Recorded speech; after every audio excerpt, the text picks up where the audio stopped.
Oke, Assalamualaikum warahmatullahi wabarakatuh. Salam sejahtera untuk kita semua. Om Swastiastu, salam kebajikan. Eh, Kemarin kita kelas 7 sudah atau baru memperkenalkan ya guru-gurunya siapa saja. Perkenalkan, nama Bapak Muhammad Aditya Ramdan. Bapak mengajar kelas 7A sampai 7D. Di sini Bapak akan mewakili guru bahasa Indonesia yang lainnya. Nah, materi pertama, kita masuk ke teks deskripsi. Apa sih teks deskripsi? Namanya deskripsi, berarti mendeskripsikan ya. Kita lihat. Nah, deskripsi atau describer, artinya sebuah gambaran atau tujuan ya. Jadi, teks deskripsi adalah teks yang menggambarkan ya, memahami dengan tepat apa yang penulis jelaskan atau merasakan. Jadi, misalkan, contohnya gini, kalau kalian ingin mendeskripsikan teman kalian, kalian harus tahu dulu sifat dan sebagainya, dan lainnya. Pertama, kalian punya teman misalkan, laki-laki dengan laki-laki. Nama temanku adalah Vino, dia orang yang baik, ganteng, putih, bisa diatur, dan bisa diajak kerjasama. Itu artinya penggambaran, ya, menggambarkan entah fisik, entah sifat, entah apapun itu yang ada pada diri teman kalian. Nah, tes deskripsi ini tidak hanya teman, tapi semuanya bisa. Kamar kalian bisa, terus kalian punya barang kesayangan bisa kalian deskripsikan, apapun bisa dideskripsikan ya. Di sini lanjut. Nah, ada struktur teks deskripsi. Struktur teks deskripsi itu ada 3, identifikasi, deskripsi bagian, dan penutup.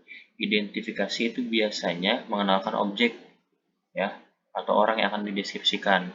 Misalkan tadi kalian ingin memperkenalkan tentang teman kalian. Oh, ini saya punya teman laki-laki berumur sekitar 12 tahun. Identifikasi itu lebih kepada umumnya dulu ya. Jadi umumnya dulu kalian sebutkan, baru kalian ciri-cirinya baru kalian jelaskan di deskripsi bagian. Nah, identifikasi tadi umum ya, lebih ke umumnya. Nah, deskripsi bagian itu lebih kepada apa saja sih barang yang kalian punya atau teman yang kalian punya tuh ciri-cirinya seperti apa. Misalkan kalian bisa sebutkan di deskripsi bagian. Nah, penutup itu berisi kesan umum yang didapatkan oleh penulis setelah melihat objek tersebut. Kesannya apa? Walaupun si pembaca hanya membaca lewat karyanya si penulis, nah, si pembaca ini dapat menggambarkan, oh jadi si penulis ini punya teman toh bentuknya seperti ini. Oh, si penulis ini punya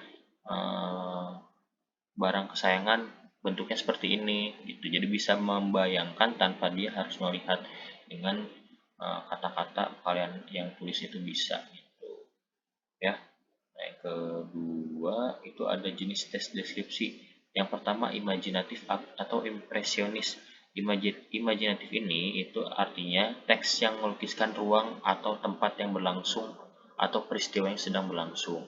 Contohnya, malam gelap gulita di hulu sungai berantas, sebentar-sebentar hiruk pikuk yang tidak berketentuan itu menjadi satu dengan gegap gempita yang mendahsyatkan dan mengecilkan hati.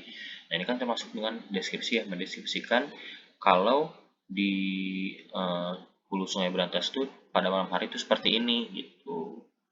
Nah, ini dimaksud dengan deskripsi imajinatif yang melukiskan ruang dan tempat berlangsungnya peristiwa. Tuh, terus ada deskripsi faktual atau ekspositoris.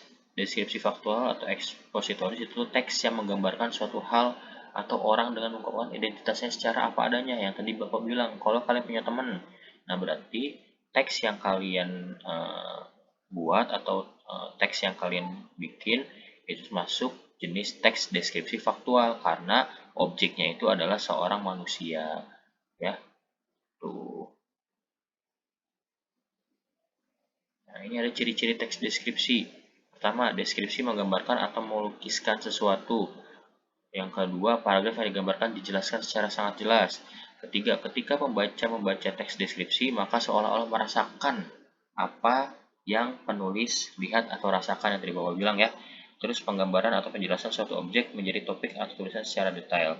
Terus teks deskripsi menjelaskan ciri-ciri fisik seperti bentuk, ukuran, warna, atau ciri-ciri fisikisnya. Gitu.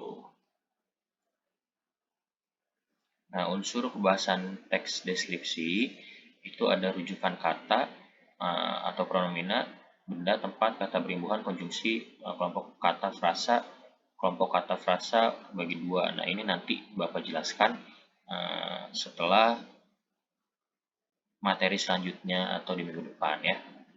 Tuh, terima kasih. Assalamualaikum warahmatullahi wabarakatuh.